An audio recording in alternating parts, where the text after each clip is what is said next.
A monster tsunami in the Mediterranean. How vulnerable are Europe's coastlines? We really have to talk about this. And if you watch my channel on a regular basis, we've talked about a lot about tsunamis when the Santorini crisis was happening last year. So there is a lot more that could cause tsunamis in the Mediterranean. And many people don't know about this. They think, oh my God, is this beautiful, right? Lying there on the beach, nothing can happen. But you're dealing with a lot of volcanoes. You're dealing with earthquakes that can get really, really strong, underwater volcanoes, and tsunamis. And some tsunamis are really, really interesting. I'm mentioning Etna because that can create tsunamis or a tsunami that has a potential that is absolutely devastating. So, of course, when we think of tsunamis, we usually think of like Indonesia, Japan, Pacific Ring of Fire, right? Pacific Island nations. But Europe's coasts are not immune to such extreme tidal waves, and actually it's quite the opposite. Let me know in the comments whether you knew that. So the Mediterranean region in particular has already experienced in the past several tsunamis, and it remains a high risk area. High risk, but which coasts are at risk and why is the big question. So often we think the Mediterranean is calm and harmless, such a nice tourist region, but this is very deceptive. We have earthquakes, a lot of them, and volcanic eruptions repeatedly prove that this region is geologically, we have to say, highly active. And if we look at the history of this region, it becomes even clearer. It shows that devastating tsunamis have repeatedly struck this region in the past. And it's going to happen again, whether we like it or not. So this is reason enough right now for scientists to increasingly focus on the tsunami risk in the Mediterranean in recent years. And their conclusion is there is indeed an acute danger. So this is not fear-mongering, this is reality. So devastating flood. How do tsunamis form in this region or in general? Well, even though the term tsunami comes from the Japanese language, it means great harbor wave, and they got it, right? The Tohoku earthquake in 2011. These events are not a Pacific or even Asian phenomenon. Such tidal waves, if we want to name them nicely, can occur whenever an earthquake occurs, a coastal volcano erupts, or underwater slopes collapse.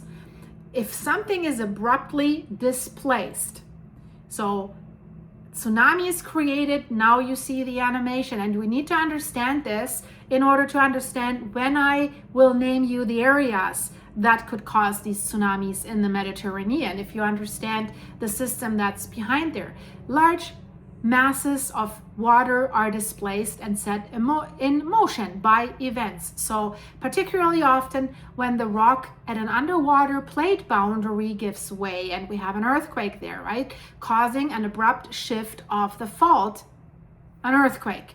So this sudden uplift or subsidence, whatever it is, of the seabed generates an energy impulse and that is transferred to the overlaying water masses. This is what happened in 2011 with the Tohoku earthquake.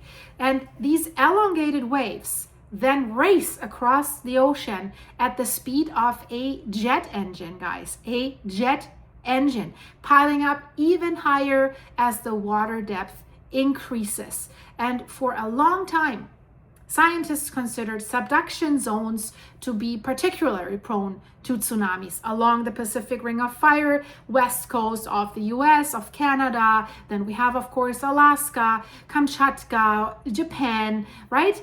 Because at these subduction zones where one plate is subducting underneath another one, it's a plate boundary, right? And that, of course, can create, once the stress builds up and it releases these monster earthquake.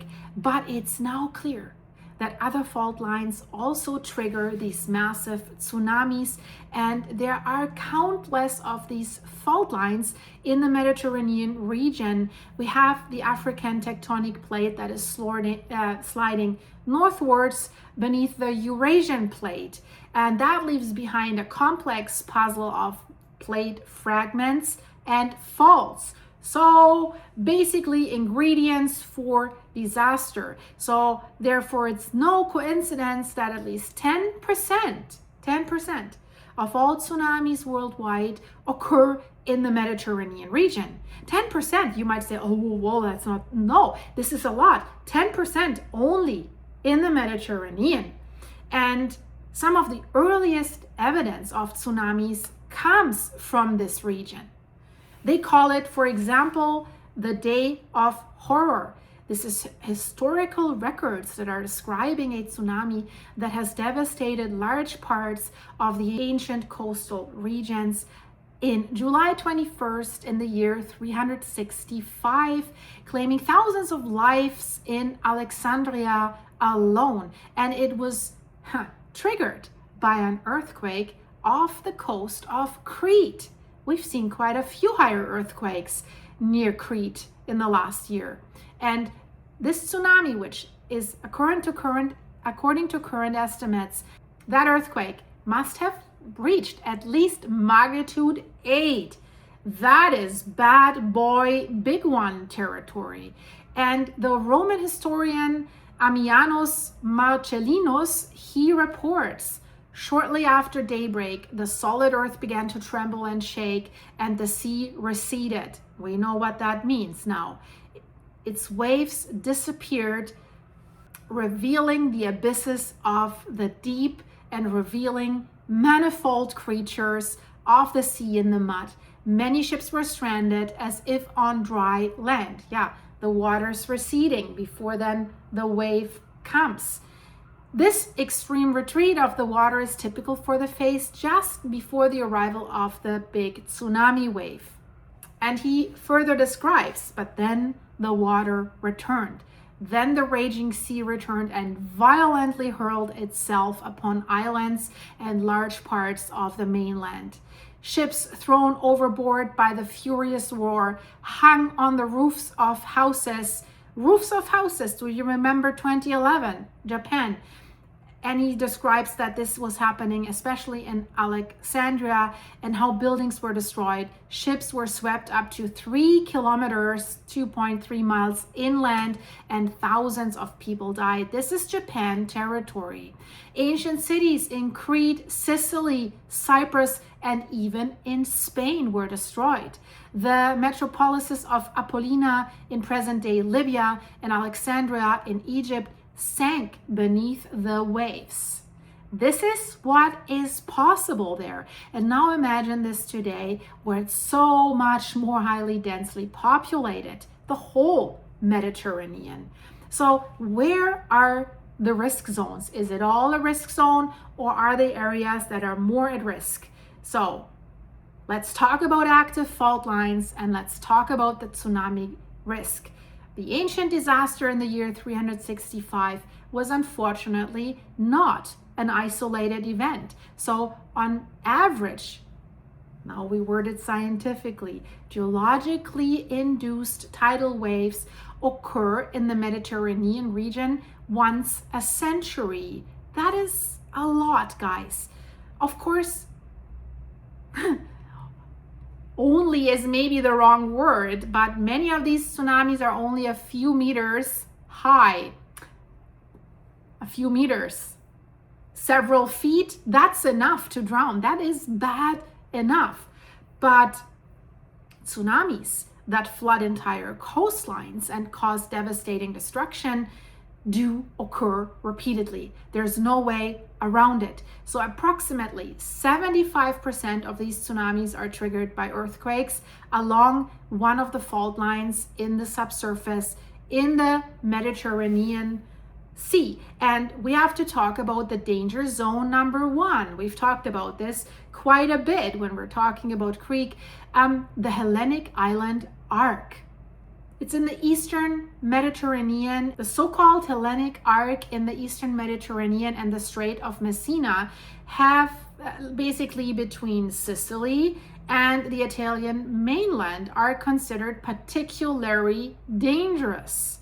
So besides the ancient tsunami disaster that we mentioned, several destructions of the Greek sanctuary of Olympia are also attributed to this plate boundary. It's a subduction zone, always dangerous, and it stretches from western Greece across to Crete and then to Rhodos, both islands.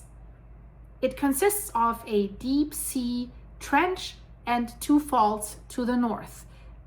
That's where the tectonic plates move towards each other at a rate of 50 millimeters per year, 5 centimeters. Is this 2.5 inches?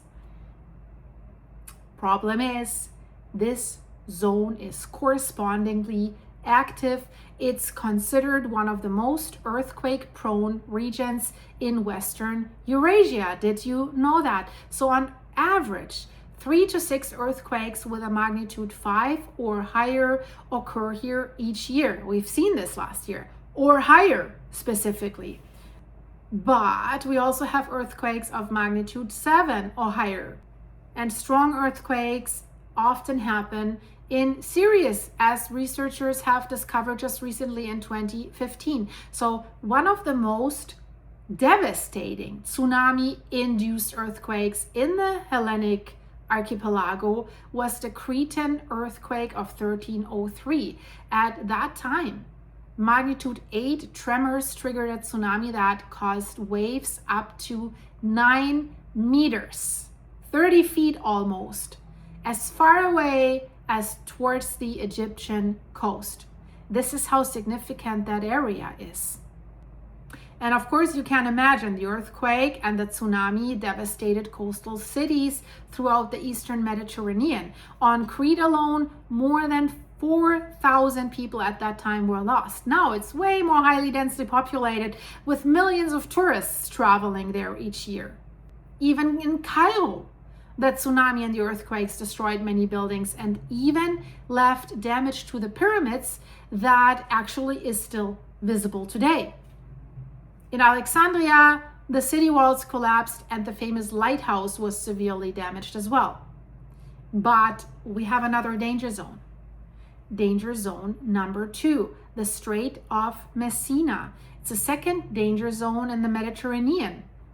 The fault line beneath this strait, and that's between Sicily and the Italian mainland, is also responsible for one of the worst disasters in European history. The Messina earthquake of 1908. It was a magnitude 7.5, followed by 8 tsunamis with waves up to 12 meters in height, 36, 37 feet, has caused terrible devastation in the area, more than 4,000 square kilometers.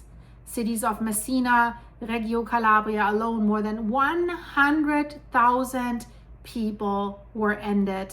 The event is considered the most unaliving, stupid YouTube, we have to say it like this, natural disaster in the 20th century in Europe.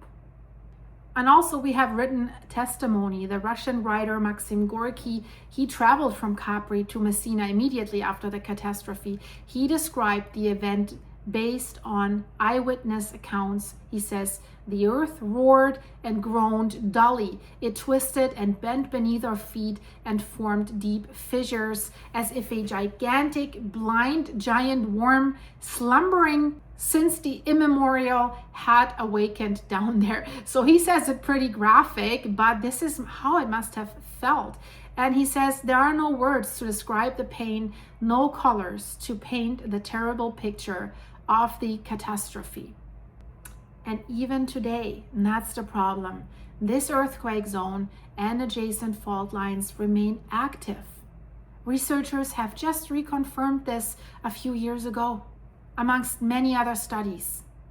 But what does that actually mean? Now we have to come to the present for the current tsunami risk in the Mediterranean by earthquakes, either on the seabed or at the surface. And then the model simulates how these disturbances, the tsunami waves, propagate, how they change near the coast, and how they flood the coastlines.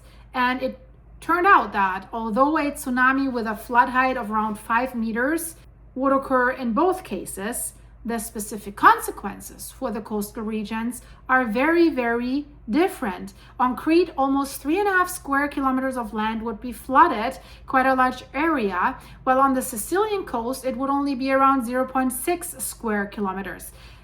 So the terrain is different. So they say we shouldn't simply assume that a tsunami 5 times stronger at its source, where the earthquake happens, will automatically flood an area 5 times larger, right? That makes sense.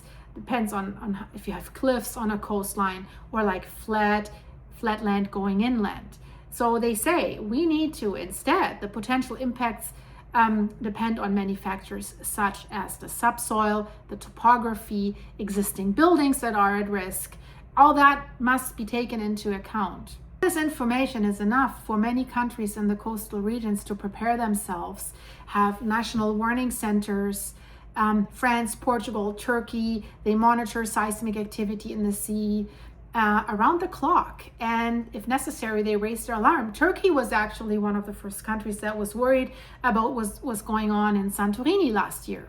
Problem is, even with warning systems that they have put in place, many faults and potential earthquake epicenters, they lie so close to the coasts that you have little warning time for a tsunami. On the west coast, the Cascadia fault, you have 8 to 15 minutes and then the wave comes if the big one hits there. So an earthquake in the Sea of Marmara would cause a tsunami that would reach Istanbul in only 5 minutes. That's not enough, or not a lot of time if you're sleeping on the beach to wake up and run. If something happened at the Hellenic Arc, an earthquake, a tidal wave would take only 10 to 15 minutes to reach Heraklion on Crete. And now we come to the critical point that is a big danger. Such early warning systems can only currently, right now, detect tsunami threats that are caused by undersea earthquakes. But especially in the Mediterranean, there's another major source of danger: volcanoes. Volcanoes as tsunami triggers in many ways. There is the most acute danger right now from Stromboli and Etna, but also Santorini. We've talked about this. Underwater volcanoes as well. We're talking about underwater landslides and also volcanic eruptions that have repeatedly led to devastating floods in the past. Volcanic mountains, huge mountains like Stromboli and Etna in particular, further increase the tsunami risk for the Mediterranean. And the best known example, eruption of the Santorini volcano. Yes, the island of Santorini is a caldera. It was one of the greatest catastrophes of the European Bronze Age. There was an explosive eruption around 1600 BC, tore apart the Greek island of Thera, that is in this crater of Santorini, scattered ash and lava fragments across large parts of the eastern Mediterranean, and the tsunami that was caused by this eruption of that island volcano may have reached a height of around 10 meters, 30 feet, and this is what scientists say likely contributed to end the Minoan civilization. But now let's talk about Stromboli, the slide of fire, impressive, where we have large amounts of lava sliding down into the water. That's a very current threat. This is an island. The whole island is a volcano off the north coast of Sicily, has been almost constantly active since the 1930s, spewing ash and lava. And just in December 2022, while it was having an eruption, part of that volcanic cone broke off and it slid down this steep slope, the slide of fire, Schiara del Fuoco, into the sea. So this was a landslide, caused a tsunami that reached heights of up to 20 meters, 60 feet in some places, has for example, cause severe damage to the island town of Ginostra. But it can be far worse. The consequences of such a landslide at Stromboli can be far worse. You hear me right. We have written testimony of an Italian poet, Francesco Petrarch. In a letter, he recounts a catastrophic flood that struck Naples, Greater Naples, an area with more than 6 million people. So Naples is not only enclosed between two monsters, Vesuvius and the supervolcano Campi Flegrei. That Campi Flegrei eruption in the water can cause a tsunami of 30 feet or 100 feet even, raging towards Naples. But Naples gets it from other areas as well. So the poet writes, November 1343, he says, "It would be too long a tale to recount all the horrors of that hellish night. In any case, the truth would surpass anything that can be expressed in words. So the Naples tsunami destroyed much of the city and the port of the neighboring town of Amalfi, claiming countless lives." Imagine that. Imagine something like this would happen today. And it can. And the risk, according to the scientists, is far greater than assumed. What triggered this catastrophe has remained unknown for a very, very long period of time. It wasn't actually only in 2019, believe it or not, that volcanologists led from the University of Pisa discovered deposits during excavations at the Stromboli volcano that suggested that there were 3 tsunamis caused by eruptions of Stromboli. And one of these layers exactly matches the Naples flood almost perfectly, both in scale and timing. So in 2019, they found out the devastation of Naples was caused by Stromboli. So that must have created at that time several strong tsunami waves. So according to their estimates, the collapse of one of the volcano's flanks could have sent more than a cubic kilometer of lava and rock tumbling into the sea. That, of course, resulted in an abrupt displacement of huge volumes of water that sent the tsunami at jet speed, several waves, across the entire Tyrrhenian Sea as far as the Italian coast. And then they found 2 more collapses, a little bit less severe, followed by tsunamis, of course, 1192 and 1456. So the discovery of 3 catastrophic landslides that triggered tsunamis, collapses at the Schiera del Fuoco within a short period of time, and in the recent past, geologically speaking, tells us that the risk that something can happen again is far greater than previously estimated. And when we add that Stromboli is continuously active, producing more lava, building up that cone, making it fragile to collapse, the risk, the tsunami risk along the Tyrrhenian coast is far higher than they thought. But the last one is the one that scares me the most. Let's talk about Sicily, Mount Etna. That could produce sudden landslides on the southeastern flank. I have reported about this because there's a huge crack where part of the mountain is year by year slowly cracking, sinking into the sea. If that collapses all at once, and that happens, we've seen it in Alaskan fjords, we've seen it in Blatten, it can come down all at once. And that will be a catastrophe probably never seen before. Etna is very active, right? And around 8,300 years ago, 35 cubic kilometer landslide on the mountain's flank is believed to have triggered a tsunami that struck Italy, Greece, and even North Africa. So Etna has also done that in the past. But as I mentioned, currently the focus of the whole monitoring is at the foot of the southeastern flank of Mount Etna. This slope has been subsiding towards the sea by 3 to 5 centimeters each year since the 1980s. And measurements that they have taken on the underwater portion of that landslide, of that flank that is sliding down, revealed that if there's a sudden subsidence occurring there, that means the entire slope is in motion due to gravity due to its whole weight alone. So it is quite possibly that it could lead to a sudden collapse, which could trigger a tsunami across the Mediterranean. That would be bad, I have to say the least. So now if you book your next vacation spot, you know where to go if you seek the thrill, and you know where maybe not to go if you don't seek that thrill, guys. I hope you liked it. Leave me a comment, leave me a like, leave me a hype. Thank you so much.